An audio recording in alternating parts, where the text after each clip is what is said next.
আসসালামু আলাইকুম। আপনারা অনেকেই কমেন্ট সেকশনে কমন একটা প্রশ্ন করতেছেন যে ব্রাজিলের স্কোয়াডটা কবে ঘোষণা করা হবে।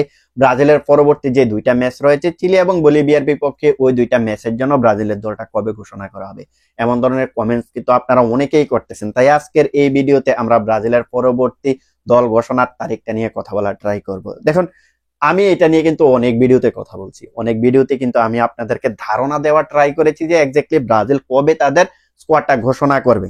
তো ওই ভিডিওগুলোতে আমি যে জিনিসটা বলেছিলাম সেটা হচ্ছে ব্রাজিল এখনো কিন্তু প্রকাশ করেনি যে তাদের স্কোয়াডটা কবে ঘোষণা করবে।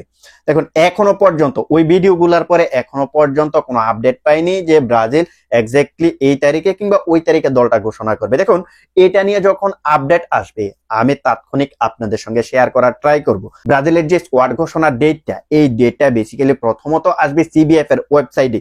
সিবিএফ এর ওয়েবসাইটে কিংবা সিবিএফ এর যে ফেসবুক ভেরিফাই পেজটা রয়েছে, ওই ফেসবুক ভেরিফাই পেজ কিংবা তাদের ওয়েবসাইটে কিন্তু তারা প্রথমে পাবলিশ করে দিবে। আপনি যদি এখন সিবিএফ এর ওয়েবসাইটে যান, এইখান থেকে যদি গত এক সপ্তাহের নিউজগুলো যদি দেখেন, তাহলে কিন্তু দেখতে পারবেন যে এখনো পর্যন্ত এইখান থেকে বিগত এক সপ্তাহ আগে পর্যন্ত কোনো ধরনের নিউজ তারা দেয় নাই যে ব্রাজিলের স্কোয়াডটা এক্স্যাক্টলি এই তারিখে কিংবা ওই তারিখে ঘোষণা করা হবে। সো যেখানে এখনো পর্যন্ত সিবিএফ তাদের স্কোয়াড ঘোষণার ডেটটা জানায় নাই, সেই অনুযায়ী আমি ওই কথাটা আবারও বলতে চাই, ব্রাজিলের স্কোয়াডটা এক্স্যাক্টলি কবে ঘোষণা করা হবে সেটা এখনো আমরা জানি না। তবে আমি আপনাদেরকে একটা ধারণা দিতে পারি যে এই তারিখে ব্রাজিলের দলটা ঘোষণা হতে পারে। দেখুন, ফিফার নিয়ম অনুযায়ী আপনার ফার্স্ট ট্রেনিং সেশনে 10 দিন আগে আপনাকে দলটা ঘোষণা করে দিতে হবে, মানে ফিফা রুলস অনুযায়ী। এখন আপনি যদি ব্রাজিলের ফার্স্ট ম্যাচটা দেখেন, তাহলে মানে ব্রাজিলের পরবর্তী ম্যাচটা দেখেন, তাহলে দেখতে পারবেন যে এই মাসের আগামী মাসের 5 তারিখ। তো আপনি যদি এখন ব্রাজিলের ফার্স্ট ট্রেনিং সেশনটা হিসেব করতে যান, তাহলে দেখতে পারবেন যে সম্ভবত তারা 2 তারিখ কিংবা 3 তারিখ থেকে ট্রেনিং সেশনটা করবে। হতে পারে সেটা 1 তারিখ, হতে পারে 2 তারিখ, হতে পারে 3 তারিখ, মানে এই 1 2 3 এই 3 দিনের ভিতরে কিন্তু তারা ট্রেনিং সেশনটা শুরু করবে, কারণ ম্যাচের আগে অন্তত পক্ষে তাদের 2 থেকে 3 দিন ট্রেনিং করতে হবে। আমরা যদি এখন ম্যাচের আগে 3 দিন হিসেব করি, তাহলে দেখতে পারবো যে 2 তারিখ। এখন আপনি যদি 2 তারিখের থেকে আরো 10 দিন বাদ দেন, তাহলে দেখতে পারবেন যে হয়ে যায় 23 তারিখ, 22 কিংবা 23 তারিখ। আপনি ধরে নিতে পারেন যে 22-23 তারিখের মধ্যে ব্রাজিল তাদের স্কোয়াডটা ঘোষণা করে দিবে।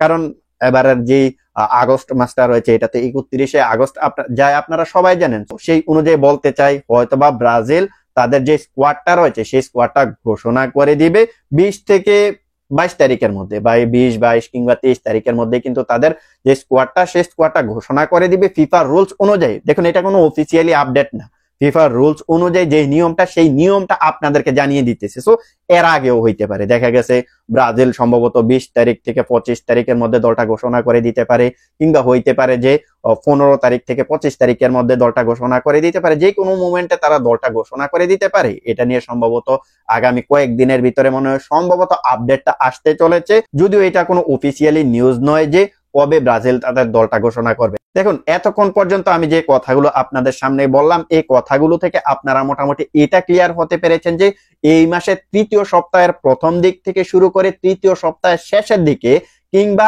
এই মাসের 4র্থ সপ্তাহের প্রথম দিকে ব্রাজিল তাদের স্কোয়াডটা ঘোষণা করে দিতে পারে। ফিফার রুলস অনুযায়ী আমি যে জিনিসটা বললাম সেটা থেকে আপনারা বুঝতে পারলেন। অর্থাৎ আমরা এখান থেকে 20 থেকে 25 তারিখের মধ্যে ব্রাজিলের স্কোয়াডটা পেয়ে যাব, যেটা ফিফার রুলস অনুযায়ী ব্রাজিলকে করতেই হবে। সো দেখা যাক শেষ পর্যন্ত সিবিএফ এর কাছ থেকে কোন ধরনের আপডেট আসে। ব্রাজিলের স্কোয়াড ঘোষণার ডেটটা যখন আমরা পেয়ে যাব, অবশ্যই অবশ্যই অবশ্যই আমি দ্রুতই আপনাদের জানিয়ে দেওয়ার ট্রাই করব। সো আশা করি ব্রাজিলের স্কোয়াড ঘোষণার যে প্রশ্নটা আপনারা আমাকে করেছিলেন, ওই প্রশ্নের উত্তরটা আপনারা আশা করি পেয়ে গেছেন। আর এটা নিয়ে দুশ্চিন্তা করার কোনো এই মুহূর্তে দরকার নেই আমার কাছে মনে হইতেছে, কারণ আমি তো আছি। আপনারা জানলে, আগে থেকে জানলে তো যাই নিয়ে গেছেন। তাছাড়া আপনারা যদি জানতে না পারেন, তাহলে আমি তো অবশ্যই আছি। আল্লাহ যদি হায়াতে বাঁচাই রাখে, তাহলে অবশ্যই ব্রাজিলের আপডেট গুলা আপনারা ফার্স্ট আমার কাছ থেকে পেয়ে যাবেন। তো সেই কামনায় আজকের ভিডিওটা এখানে শেষ করছি। দেখা হবে অন্য কোনো এক ভিডিওতে। আর ব্রাজিল রিলেটেড কিংবা ফুটবল রিলেটেড এমন এমন ভিডিও দেখতে চাইলে চ্যানেলটা সাবস্ক্রাইব করে রাখতে পারেন। সেই সাথে ফেসবুক থেকে দেখে থাকলে ফলো করে দিতে পারেন। আল্লাহ হাফেজ।